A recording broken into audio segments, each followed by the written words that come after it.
بسم الله الرحمن الرحيم.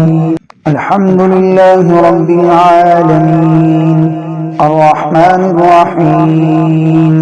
مالك يوم الدين إياك نعبد وإياك نستعين اهدنا الصراط المستقيم صراط الذين أنعمت عليهم غير المغضوب عليهم ولا الضالين آمين. بسم الله الرحمن الرحيم. ألف لام ميم ذلك الكتاب لا ريب فيه هدى للمتقين الذين يؤمنون بالغيب ويقيمون الصلاة ومما رزقناهم ينفقون والذين يؤمنون بما أنزل إليك وما أنزل من قبلك وبالآخرة هم يوقنون أولئك على هدى من ربهم وأولئك هم المفلحون. إن الذين كفروا سواء عليهم أأنذرتهم أم لم تنذرهم لا يؤمنون ختم الله على قلوبهم وعلى سمعهم وعلى أبصارهم غشاوة ولهم عذاب عظيم. ومن الناس من يقول آمنا بالله وباليوم الآخر وما هم بمؤمنين يخادعون الله والذين آمنوا وما يخدعون إلا أنفسهم وما يشعرون في قلوبهم مرض فزادهم الله مرضا ولهم عذاب أليم بما كانوا يكذبون. وإذا قيل لهم آمنوا كما آمن الناس قالوا أنؤمن كما آمن السفهاء ألا إنهم هم السفهاء ولكن لا يعلمون. وإذا لقوا الذين آمنوا قالوا آمنا وإذا خلوا إلى شياطينهم قالوا إنا معكم إنما نحن مستهزئون الله يستهزئ بهم ويمدهم في طغيانهم يعمهون. أولئك الذين اشتروا الضلالة بالهدى فما ربحت تجارتهم وما كانوا مهتدين. مثلهم كمثل الذي استوقد نارا فلما أضاءت ما حوله ذهب الله بنورهم وتركهم في ظلمات لا يبصرون صم بكم عمي فهم لا يرجعون أو كصيب من السماء فيه ظلمات ورعد وبرق يجعلون أصابعهم في آذانهم من الصواعق حذر الموت والله محيط بالكافرين. يكاد البرق يخطف أبصارهم كلما أضاء لهم مشوا فيه وإذا أظلم عليهم قاموا ولو شاء الله لذهب بسمعهم وأبصارهم إن الله على كل شيء قدير. يا أيها الناس اعبدوا ربكم الذي خلقكم والذين من قبلكم لعلكم تتقون الذي جعل لكم الأرض فراشا والسماء بناء وأنزل من السماء ماء فأخرج به من الثمرات رزقا لكم فلا تجعلوا لله أندادا وأنتم تعلمون. وإن كنتم في ريب مما نزلنا على عبدنا فأتوا بسورة من مثله وادعوا شهداءكم من دون الله إن كنتم صادقين فإن لم تفعلوا ولن تفعلوا فاتقوا النار التي وقودها الناس والحجارة أعدت للكافرين. وبشر الذين آمنوا وعملوا الصالحات أن لهم جنات تجري من تحتها الأنهار كلما رزقوا منها من ثمرة رزقا قالوا هذا الذي رزقنا من قبل وأتوا به متشابها ولهم فيها أزواج مطهرة وهم فيها خالدون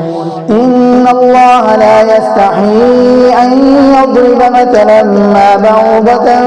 فما فوقها فأما الذين آمنوا فيعلمون أنه الحق من ربهم وأما الذين كفروا فيقولون ماذا أراد الله بهذا مثلا يضل به كثيرا ويهدي به كثيرا وما يضل به إلا الفاسقين الذين ينقضون عهد الله من بعد ميثاقه ويقطعون ما أمر الله به أن يوصل ويفسدون في الأرض أولئك هم الخاسرون كيف تكفرون بالله وكنتم أمواتا فأحياكم ثم يميتكم ثم يحييكم ثم إليه ترجعون هو الذي خلق لكم ما في الأرض جميعا ثم استوى إلى السماء فسواهن 7 سماوات وهو بكل شيء عليم وإذ قال ربك للملائكة إني جاعل في الأرض خليفة قالوا وتجعل فيها من يفسد فيها ويسفك الدماء ونحن نسبح بحمدك ونقدس لك قال إني أعلم ما لا تعلمون وعلم آدم الأسماء كلها ثم عرضهم على الملائكة فقال أنبئوني بأسماء هؤلاء إن كنتم صادقين قالوا سبحانك لا علم لنا إلا ما علمتنا إنك أنت العليم الحكيم قال يا آدم أنبئهم بأسمائهم فلما أنبأهم بأسمائهم قال لم أقل لكم إني أعلم غيب السماوات والأرض وأعلم ما تبدون وما كنتم تكتمون وإن قلنا للملائكة اسجدوا لآدم فسجدوا إلا إبليس أبى واستكبر وكان من الكافرين وقلنا يا آدم اسكن أنت وزوجك الجنة وكلا منها رغدا حيث شئتما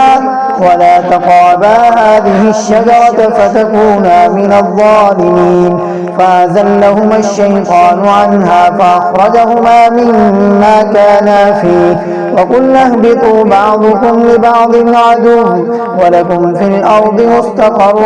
ومتاع إلى حين فتلقى آدم من ربه كلمات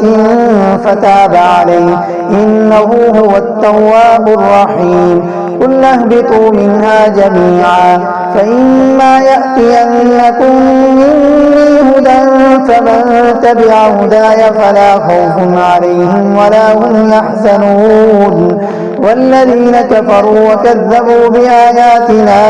أولئك أصحاب النار هم فيها خالدون يا بني إسرائيل اذكروا نعمتي التي أنعمت عليكم وأوفوا بعهدي أوف بعهدكم وإياي فارهبون وآمنوا بما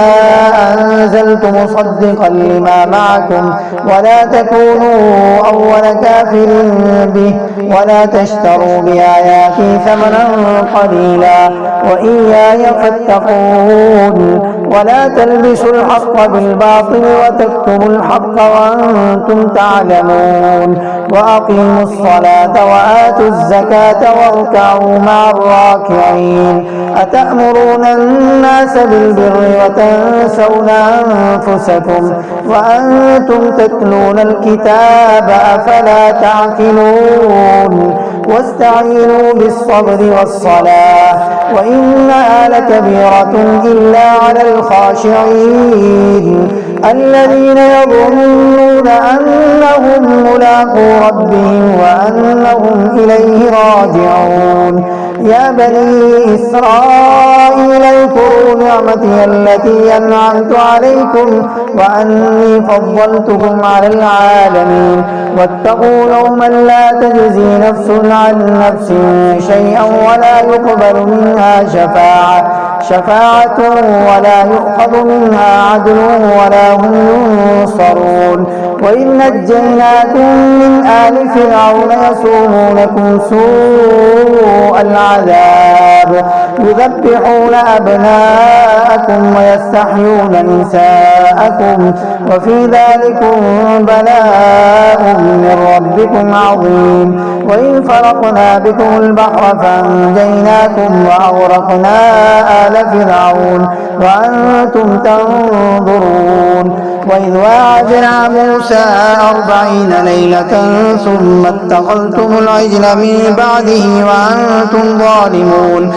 ثم عفونا عنكم من بعد ذلك لعلكم تشكرون. وإذ آتينا موسى الكتاب والفرقان لعلكم تهتدون. وإذ قال موسى لقومه يا قوم إنكم ظلمتم أنفسكم باتخاذكم العجل فتوبوا إلى بارئكم فاقتلوا أنفسكم ذلكم خير لكم عند بارئكم فتاب عليكم إنه هو التواب الرحيم. وإذ قلتم يا موسى لن نؤمن لك حتى نرى الله جهرة فأخذتكم الصاعقة وأنتم تنظرون ثم بعثناكم من بعد موتكم لعلكم تشكرون. وظللنا عليكم الغمام وأنزلنا عليكم المن والسلوى كلوا من طيبات ما رزقناكم وما ظلمونا ولكن كانوا أنفسهم يظلمون. وإن قلنا ادخلوا هذه القرية فكلوا منها حيث شئتم رغدا وادخلوا الباب سجدا وقولوا حطة نغفر لكم خطاياكم وسنزيد المحسنين. فبدل الذين ظلموا قولا غير الذي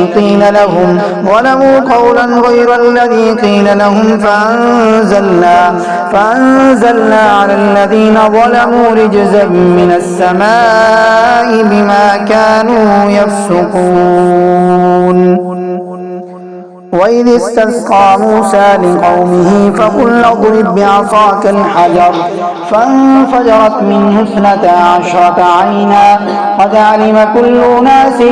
مشربهم كلوا واشربوا من رزق الله ولا تعثوا في الأرض مفسدين. وإذ قلتم يا موسى لن نصبر على طعام واحد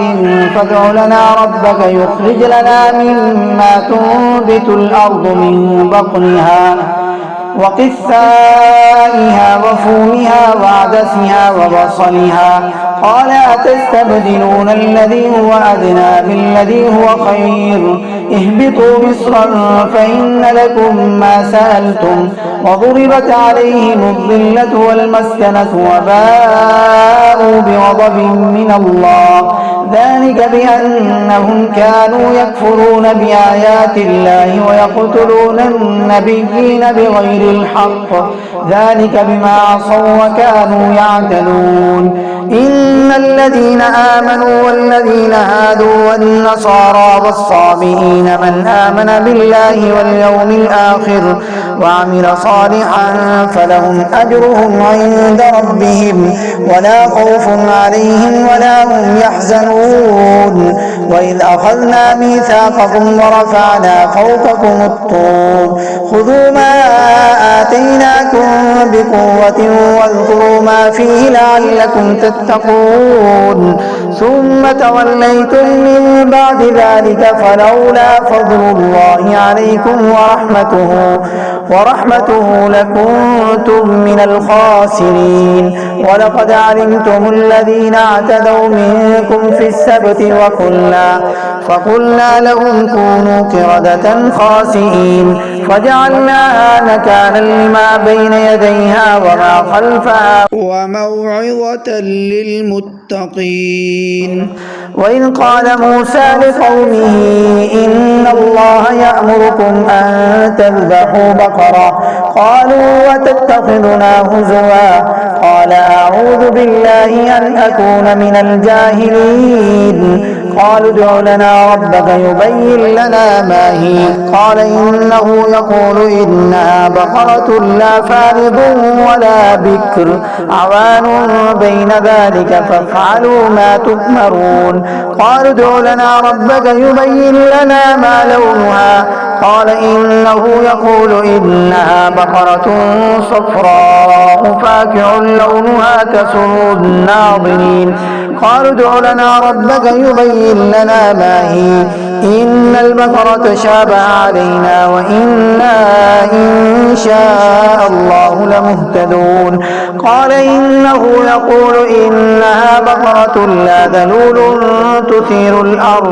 تثير الأرض ولا تسقي الحرث مسلمة لا شية فيها قالوا الآن جئت بالحق فذبحوها وما كادوا يفعلون وإن قتلتم نفسا فادارأتم فيها والله مخرج ما كنتم تكتمون فقلنا اضربوه ببعضها كذلك يحيي الله الموتى ويريكم آياته لعلكم تعقلون ثم قست قلوبكم من بعد ذلك فهي كالحجارة أو أشد قسوة وإن من الحجارة لما يتفجر منه الأنهار وإن منها لما يشقق فيخرج منه الماء وإن منها لما يهبط من خشية الله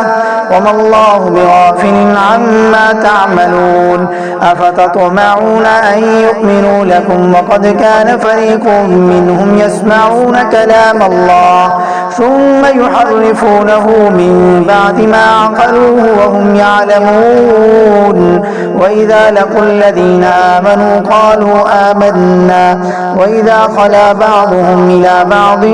قالوا أتحدثونهم بما فتح الله عليكم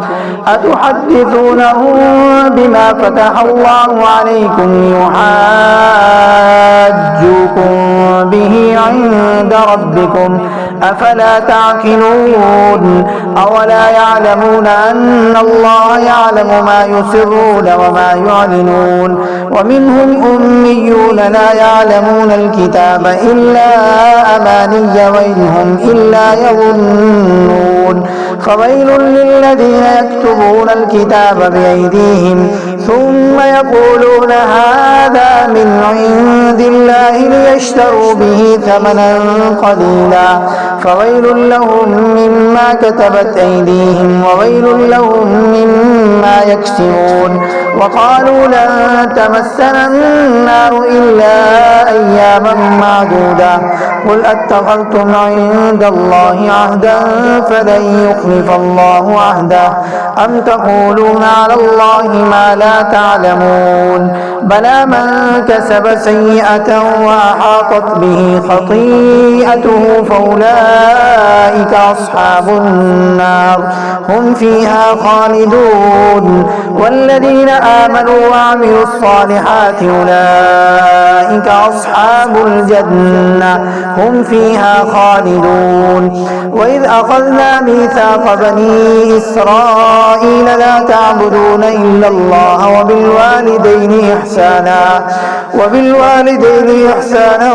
وذي القربى واليتامى والمساكين وقولوا للناس حسنا وأقيموا الصلاة وآتوا الزكاة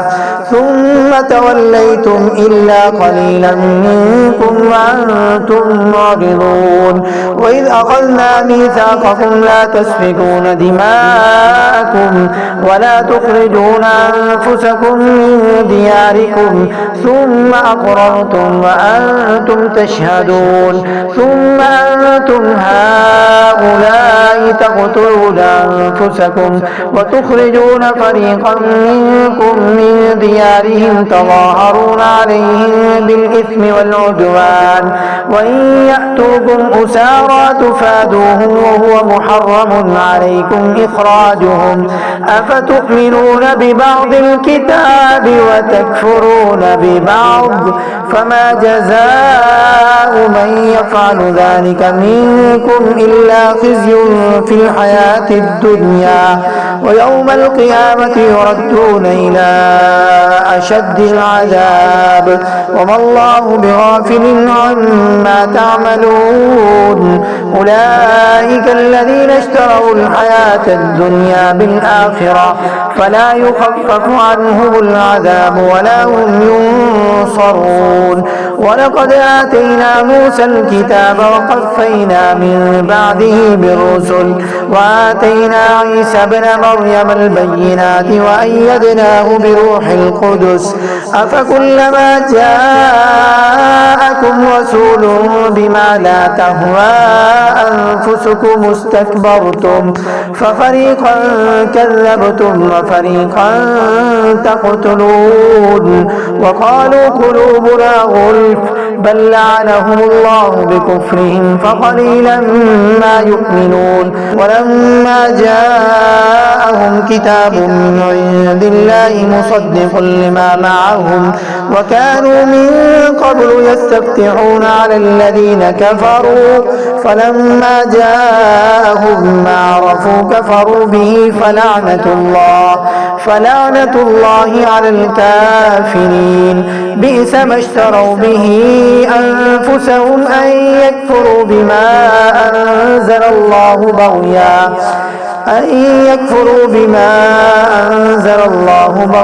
أن ينزل الله من فضله على من يشاء من عباده فباءوا بغضب على غضب وللكافرين عذاب مهين وإذا قيل لهم آمنوا بما أنزل الله قالوا نؤمن بما أنزل علينا ويكفرون بما وراءه وهو الحق مصدقا لما معهم قل فلم تقتلون أنبياء الله من قبل إن كنتم مؤمنين ولقد جاءكم موسى بالبينات ثم اتخذتم العجل من بعده وأنتم ظالمون وإذ أخذنا ميثاقكم ورفعنا فوقكم الطور خذوا ما آتيناكم بقوة واسمعوا قالوا سمعنا وعصينا وأشربوا في قلوبهم العجل بكفرهم قل بئس ما يأمركم به إيمانكم إن كنتم مؤمنين قل إن كانت لكم الدار الآخرة عند الله خالصة من دون الناس فتمنوا الموت إن كنتم صادقين ولن يتمنوه أبدا بما قدمت أيديهم والله عليم بالظالمين ولتجدنهم أحرص الناس على حياة ومن الذين أشركوا يود أحدهم لو يعمر 1000 سنة وما هو بمزحزحه من العذاب أن يعمر والله بصير بما يعملون قل من كان عدوا لجبريل فإنه نزله على قلبك بإذن الله مصدقا لما بين يديه وهدى وبشرى للمؤمنين من كان عدوا لله وملائكته ورسله وجبريل وميكال فإن الله عدو للكافرين ولقد أنزلنا إليك آيات بينات وما يكفر بها إلا الفاسقون أو كلما عاهدوا عهدا نبذه فريق منهم بل أكثرهم لا يؤمنون ولما جاءهم رسول من عند الله مصدق لما معهم نبذ فريق من الذين أوتوا الكتاب كتاب الله وراء ظهورهم كأنهم لا يعلمون واتبعوا ما تتلو الشياطين على ملك سليمان وما كفر سليمان ولكن الشياطين كفروا يعلمون الناس السحر وما أنزل على الملكين ببابل هاروت وماروت وما يعلمان من أحد حتى يقولا إنما نحن فتنة فلا تكفر فيتعلمون منهما ما يفرقون به بين المرء وزوجه وما هم بضارين به من أحد إلا بإذن الله ويتعلمون ما يضرهم ولا ينفعهم ولقد علموا لمن اشتراه ما له في الآخرة من خلاق ولبئس ما شروا به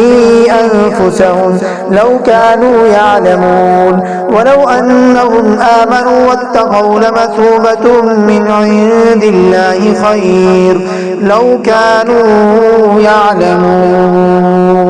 يا أيها الذين آمنوا لا تقولوا راعنا وقولوا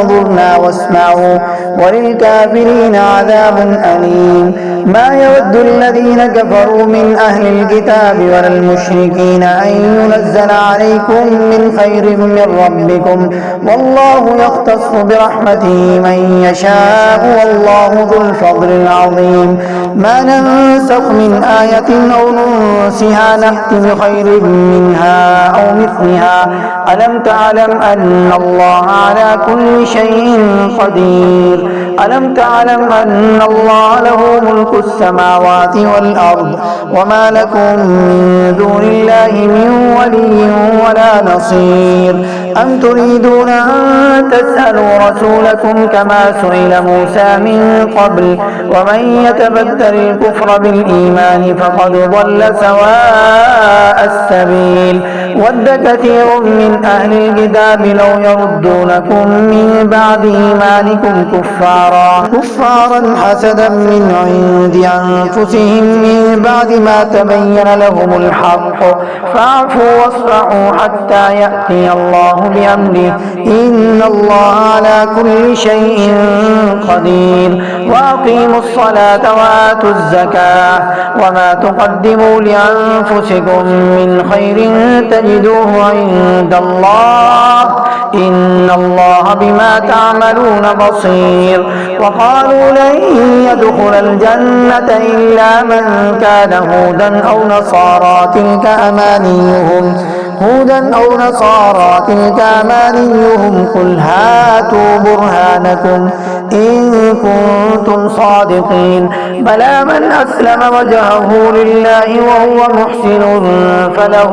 أجره عند ربه ولا خوف عليهم ولا هم يحزنون وقالت اليهود ليست النصارى على شيء وقالت النصارى ليست اليهود على شيء وهم يتلون الكتاب كذلك قال الذين لا يعلمون مثل قولهم فالله يحكم بينهم يوم القيامة فيما كانوا فيه يختلفون ومن أظلم ممن منع مساجد الله أن يذكر فيها اسمه وسعى في خرابها أولئك ما كان لهم أن يدخلوها إلا خائفين لهم في الدنيا خزي ولهم في الآخرة عذاب عظيم ولله المشرق والمغرب فأينما تولوا فثم وجه الله إن الله واسع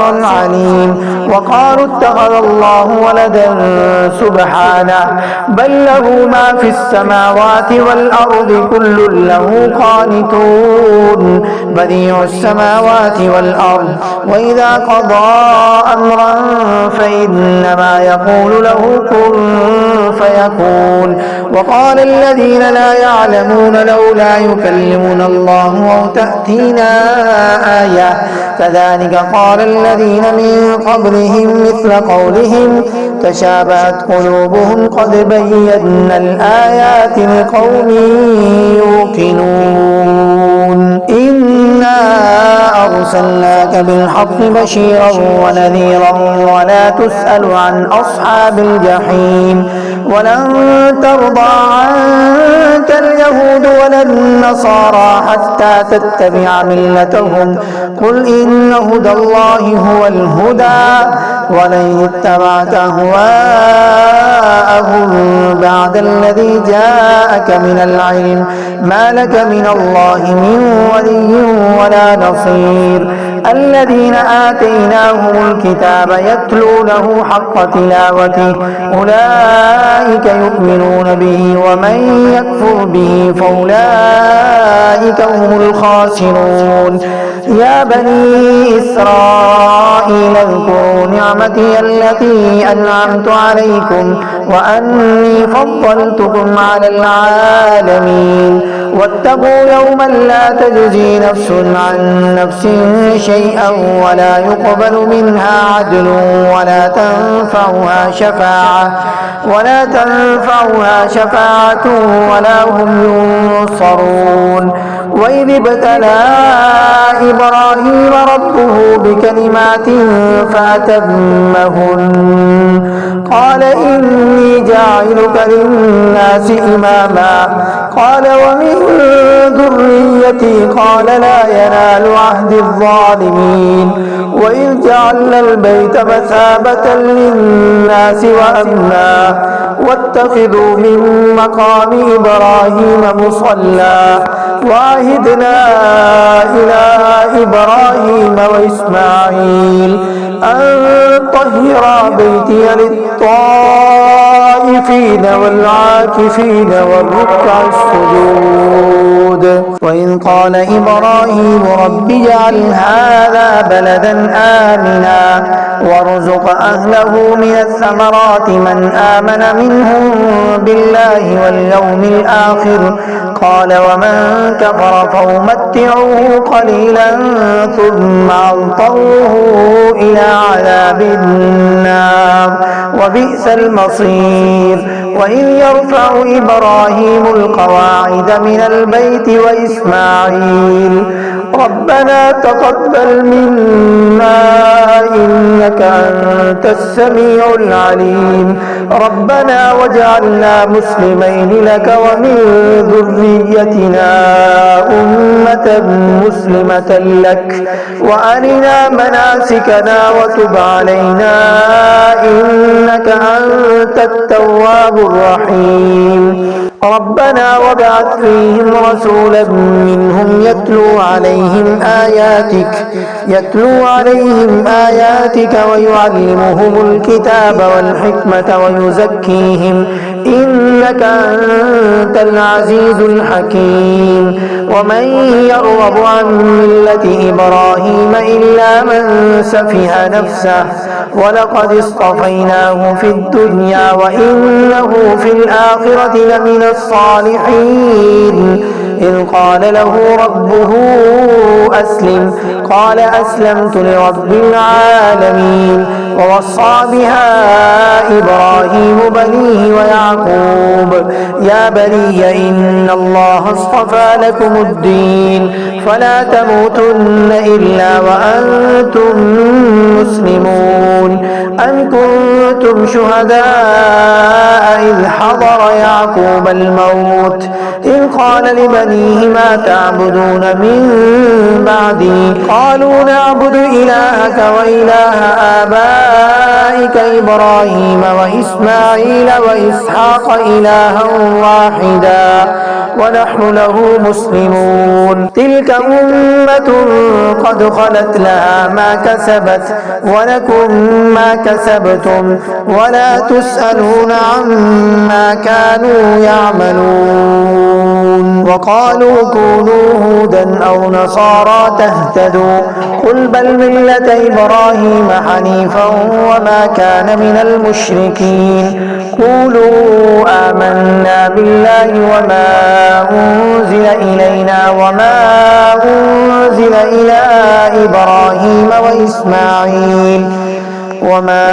أنزل إلى إبراهيم وإسماعيل وإسحاق ويعقوب والأسباط وما أوتي موسى وعيسى وما أوتي النبيون من ربهم لا نفرق بين أحد منهم ونحن له مسلمون فإن آمنوا بمثل ما آمنتم به فقد اهتدوا وإن تولوا فإنما هم في شقاق فسيكفيكهم الله وهو السميع العليم صبغة الله ومن أحسن من الله صبغة ونحن له عابدون قل أتحاجوننا في الله وهو ربنا وربكم ولنا أعمالنا ولكم أعمالكم ونحن له مخلصون أم تقولون إن إبراهيم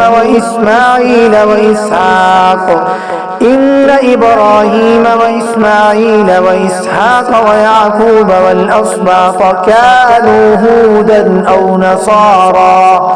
قل أأنتم أعلم أم الله ومن أظلم ممن كتم شهادة عنده من الله وما الله بغافل عما تعملون تلك أمة قد خلت لها ما كسبت ولكم ما كسبتم ولا تسألون عما كانوا يعملون.